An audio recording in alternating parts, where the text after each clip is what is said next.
Hey everybody, I wanted to get on here today and make a video that I've been very hesitant to make. This is going to be the video that when we get to the other side of this, we're going to look back on and we're going to say, look what God has done. This week, we've been short on money. My wife is going to get paid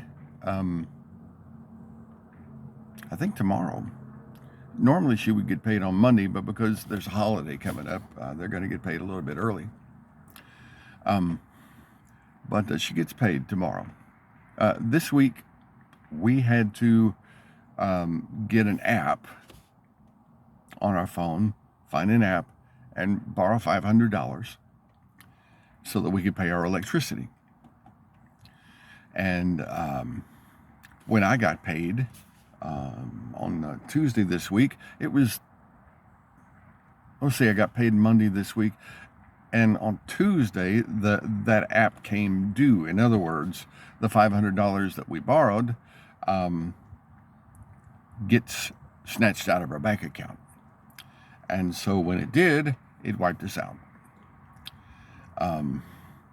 We borrowed $100 from our daughter. So that we could just get a little bit of food. And when the app took the $500 back out of our account because we had borrowed it, it made more money available to us. In other words, after that, my wife went in and she borrowed $250 on the app. And it's going to come due in a few days as well. But we've had to do that so that we can just live.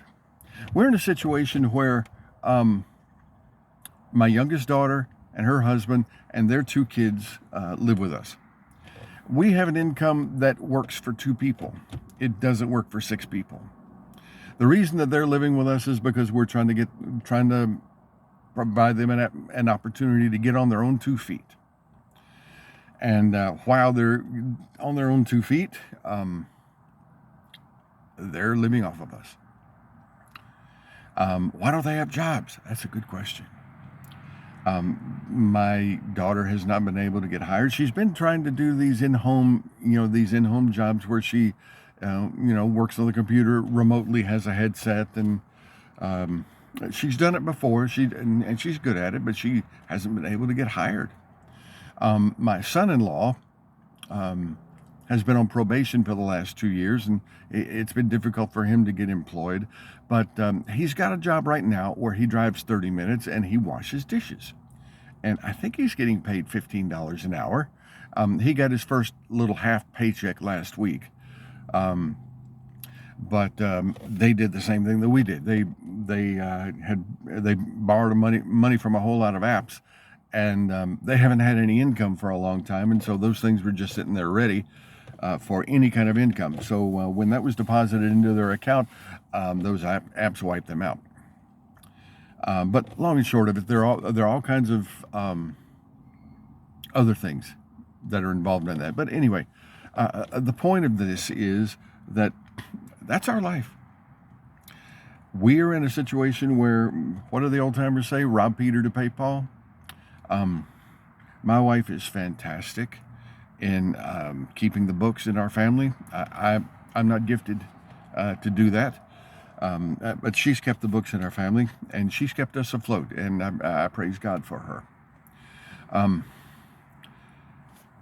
I would love for her to have the option to decide if she wants to stay at her current job as a 5th grade teacher, or retire from there and come home, or to go find a job at a Christian school. She taught at Christian schools for many years. Private schools don't make nearly the money the public schools do, but the thing about private schools is you can actually teach. In public schools, there's not a lot of teaching going on. What you do in the classroom is kind of mandated from on high, and so it's very stifling. It's good money, but it's you need to go to a private school if you're going to teach. And I would love for my wife to have that choice. Right now, she doesn't have that choice at all, financially. Well, you say, well, Steve, aren't you doing anything else for a living? Well, for years, I was a voice actor. Um, I was part of, this past May, a job ended that I had been on for 2 years and 4 months. I got hooked up with these people in India. I found the job on Upwork. It was originally introduced to me as an audiobook, and it turned out to be an audio drama. And it was on an app called Pocket FM. And for 2 years and 4 months, those people drove me to produce episodes every single day. So, I didn't have a life for a long time. I got paid okay. It was $150 per finished hour, which meant that the way that they did it, every 4 hours of finished audio, I could turn it in and I could get paid for it. It usually took me 7 to 8 days because I'm not a fast editor at all. However, I did get a little bit faster. I did 1,486 episodes for those people. 1,486 episodes. As a matter of fact, there have been some people on YouTube that collected, that have been collecting the episodes. I believe the episodes are still going to be put out until May of next year. But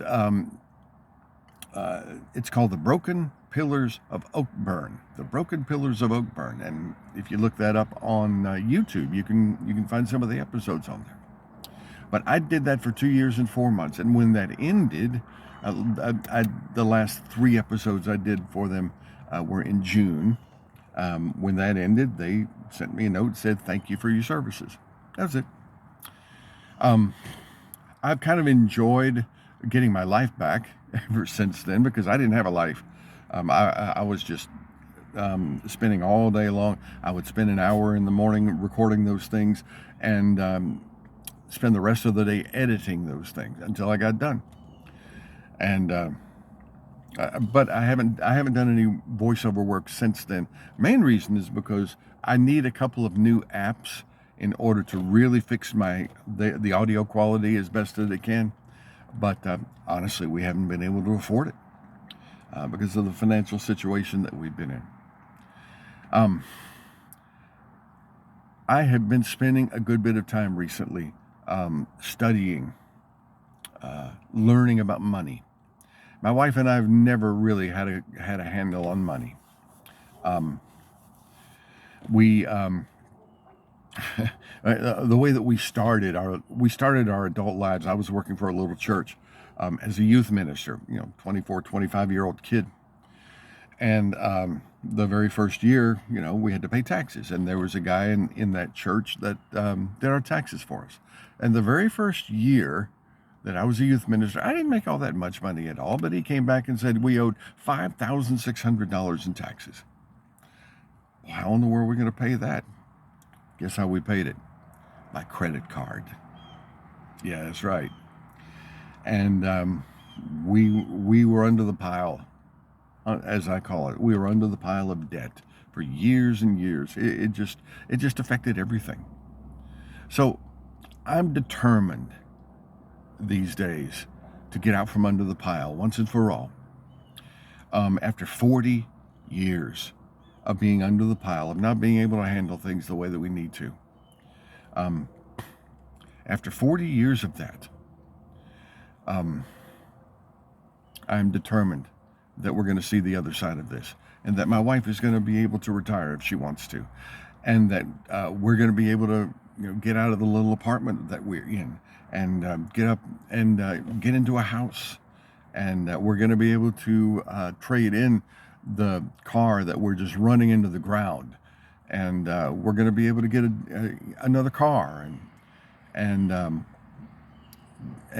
just be able to do things that we haven't been able to do just because we haven't had the money. All right, so I wanted to be completely open and honest. I wanted to just tell you everything that's going on with us. Well, not everything, but pull back the curtain and just tell you the truth about our lives. The one thing that God has given me to do through the years is teaching the Bible. That's the one thing that I've been good at, and that's the one thing that has enabled me to stay with this small church for many years. I just go in there on Sundays and I'll do their Sunday service for them. I teach the Bible class. Sometimes I lead the worship, and then I preach the sermon. Do all of that. And it's the one thing that God's given me that I'm half decent at. And so that's the reason why on this channel, on Tuesdays, I'll do a Bible study, and we're going through the Gospel of Matthew together. On Fridays, we'll do another Bible study specifically geared toward your spiritual maturity.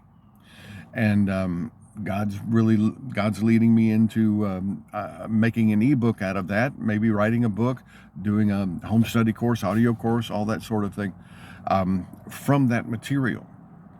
And on the other days, I try to be honest with you about what's going on in our lives. I try to tell you stories from ministry that will encourage you. But I especially wanted to make this video because this is the one that I'm going to go back to and watch when we get to the other side. And I want to tell you something. God is faithful, and He's going to get us to the other side. And you know what? He's going to get you to the other side as well. God bless you. Thank you for joining me. I'll see you next time.